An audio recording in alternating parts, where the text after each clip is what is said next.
Good morning everyone.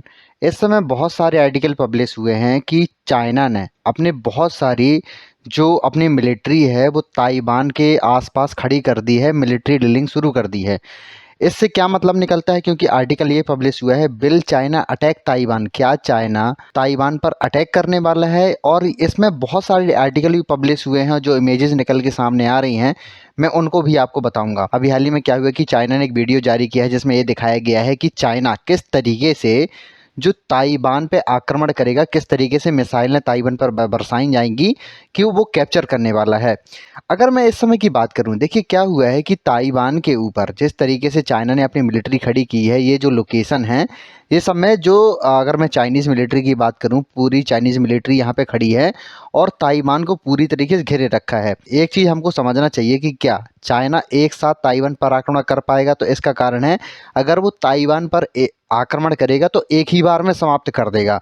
क्योंकि ये China जानता है कि जैसे यूक्रेन वॉर में हुआ था कि रसिया को ये लगता था कि हम कुछ ही टाइम में हम बहुत बड़ी वॉर जीत जाएंगे, लेकिन ऐसा हुआ नहीं। क्योंकि जो यूक्रेन ने जिस तरीके से फाइट बैक किया है और यूरोप ने और यूएसए ने जिस तरीके से पीछे से सपोर्ट किया है यूक्रेन को, उससे रसिया यूक्रेन वॉर जो 24 फरवरी 2022 में शुरू हुई थी, उसके एक साल होने के बाद भी आज भी ये समाप्त नहीं हो पाई है।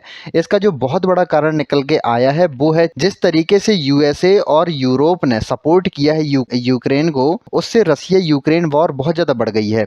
लेकिन इससे हमें क्या सीखने को मिलता है? चीन ये जानता है कि अगर हम ताइवान पर अगर वॉर करेंगे तो एक साथ ही बहुत जल्द समाप्त कर देंगे, क्योंकि ये मौका ही ना मिले कि यूएसए और जो जापान और यहाँ तक कि साउथ कोरिया जो है उसकी मदद के लिए आ पाए, ये भी हमें देखना होगा। क्योंकि अगर मैं ताइवान की बात करूँ तो ताइवान ऐसा नहीं है कि उसके पास हथियार नहीं है, ताइवान के पास बहुत ज़्यादा हथियार हैं। और जो इनकी रेंज बताई जा रही है, अगर मैं आपको ताइवान के हथियारों की रेंज बताऊँ, range of Taiwan surface to service missile systems की अगर मैं बात करूँ तो ये कितना बड़ा एरिया कवर करता है, इससे आप समझ सकते हैं मैप से।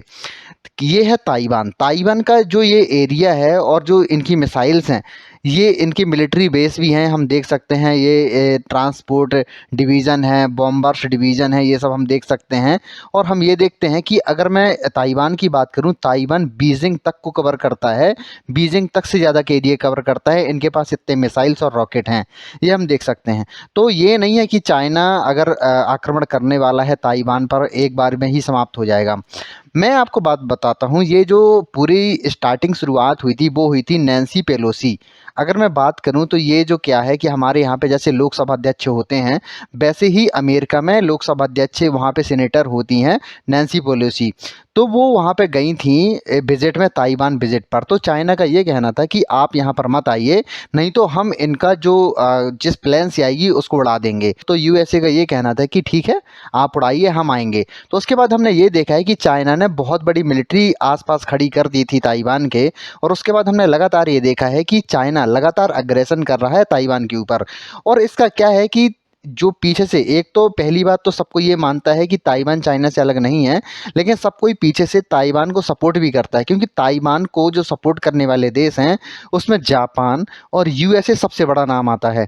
क्योंकि ये यूएसए नहीं चाहता कि ताइवान जो है एक लोकेशन है उनकी, क्योंकि ये बहुत पैनी नज़र रखते हैं। क्योंकि ताइवान की अगर मैं बात करूं, देखिए क्या है कि ताइवान बहुत बड़ा माइक्रोचिप का उत्पादक देश है। और ये दुनिया भर में सप्लाई चेन इससे मतलब पूरी करता है, जिससे क्या होता है दुनिया भर में जो इलेक्ट्रिक व्हीकल हैं, बाकी सारी चीज़ों में इसको उपयोग किया जाता है। तो सबसे बड़ा दुनिया भर में एक्सपोर्टर है और इससे लगभग 90 to 100 बिलियन डॉलर ये कमाता है हर साल। और इसकी अगर पॉपुलेशन की बात करूं तो लगभग 4 करोड़ ताइवान की पॉपुलेशन है, जो बहुत मतलब रिच है, इनकी पर कैपिटा इनकम बहुत ही ज़्यादा है। और यूएसए का सपोर्ट होने के वजह से चाइना इस पर तुरंत आक्रमण नहीं कर पा रहा, ये हम देखते हैं। तो एक चीज़ और हम देखते हैं इसमें, देखिए क्या है, ये चाइना है, चाइना के नीचे है साउथ चाइना सी। साउथ चाइना सी को चाइना कहता है ये पूरा मेरा है, लेकिन जो हम ये देखते हैं कि सारे जो पास में देश हैं, फिलीपींस हो, बाकी सारे आसियान कंट्रीज़ की अगर मैं बात करूं, चाहे उसमें वियतनाम हो, कंबोडिया हो, थाईलैंड हो, ये सारे देश कहते हैं कि वाटर में थोड़ा हमारा भी तो हिस्सा होना चाहिए। लेकिन इन सब चीज़ों को नहीं मानता है चाइना, और लगातार यहाँ पे अपनी जो प्रेजेंस है बनाए रखता है। और सभी की अगर मैं बात करूँ, एक्सक्लूसिव इकोनॉमिक जोन जो रहता है उस पर एंटर कर जाता है चाइना, ये भी हम देखते हैं। अगर मैं आगे की बात करूँ, क्या है कि देखिए, अमेरिका के बहुत बड़े मिलिट्री बेस हैं। अगर मैं बात करूं तो चाइनीज़ फ्लीट हेडक्वार्टर्स ये हैं। अगर मैं यूएसए की बात करूं, मेजर अमेरिकन नेवी बेस यहाँ पे आपको मिलेंगे जापान के पास। तो हमेशा हम ये देखते हैं कि मतलब चाइना के पास जो यूएसए मिलिट्री है हमेशा प्रेजेंस रहती है, क्योंकि हम ये देखते हैं कि जापान का जो बचाने का जिम्मा उठा के रखा है वो यूएसए ने उठा के रखा है। तो हम ये देखते हैं कि अगर ताइवान में थोड़ा भी खतरा मंडराता है तो तुरंत यूएसए एक्टिव हो जाएगा, ये हम देखेंगे। तो इससे क्या होता है कि चाइना को एक भय बना रहता है कि अगर हमने थोड़ा भी गड़बड़ कर दी तो हम यूएसए तुरंत एक्टिव हो जाएगा। और उसके जो हम ये देखते हैं, जैसे हमारे यहाँ पे आईएनएस विक्रांत है, तो उसके जो बेड़े हैं इसके आसपास तैनात हो जाएंगे, जिससे हम ताइवान को जीतना बड़ा मुश्किल हो जाएगा। तो चाइना की ये नीति होगी, जो मैं समझ सकता हूँ जिस तरीके से इनकी पॉलिसी रहती हैं। तो चाइना की पॉलिसी ये होगी कि हम अगर ताइवान पर आक्रमण करेंगे तो हम 1 से 2 दिन में या 3-4 दिन के अंदर ख़त्म कर देंगे, क्योंकि अगर उससे ज़्यादा चलती है तो ये युद्ध यूक्रेन जैसा बड़ा हो जाएगा। अभी हाल ही में हमने देखा है कि जो चाइना की स्पाई शिप है वो लगातार, अगर हमने देखा है कि हमारे जो, अगर मैं बात करूँ, श्रीलंका के पास से गुजरती है, हमारे अंडमान निकोबार द्वीप समूह के पास से गुजरती है। तो अभी हाल ही में हमने देखा है कि ये जो जापान का चक्कर लगाती हुई आई है, जिससे क्या होता है कि जो स्पाई शिप होती है बहुत ज़्यादा डेटा चोरी करती है। तो इसका जो रूट था वो जापान से बिल्कुल लगा हुआ था। ये सारी जो आइलैंड है इनसे होते हुए इसने मतलब इसने ट्रेवल किया है। तो हम ये देखते हैं कि चाइना को लेके जो जापान है, यूएसए हमेशा एक्टिव रहते हैं, और इनका ये मानना है कि जो चाइना है हमेशा ऐसी हरकतें करता रहता है। क्योंकि चाइना का ये कहना है कि जैसे हमारे यहाँ पे इंडो पैसिफिक रीजन हम मानते हैं कि जो ये इंडियन ओशियन है और जो प्रशांत महासागर का ये वाला क्षेत्र है, इसको हम इंडो पैसिफिक रीजन बोलते हैं। लेकिन अगर मैं बात करूं चाइना का, तो चाइना ये कहता है कि इस वाले क्षेत्र को एशिया पैसिफिक रीजन कहना चाहिए, क्योंकि ये पूरा एशिया को बिलोंग करता है। तो इस तरीके से हम देखते हैं। अगर मैं आगे की बात करूं, क्या होता है कि लगातार जिस तरीके से चाइना अग्रेसन कर रहा है अपने पड़ोसी देशों पे, तो कोई भी इनके साथ में जो बॉर्डर है वे सिक्योर फील नहीं करता है। हमेशा उनको ये डर लगा रहता है कि चाइना एक ऐसा दुश्मन है कि वो कब अपने रंग बदलने लगे, कहता कुछ और है करता कुछ और है। इस तरीके से हम देखते हैं। यही हम देखते हैं इंडिया के साथ।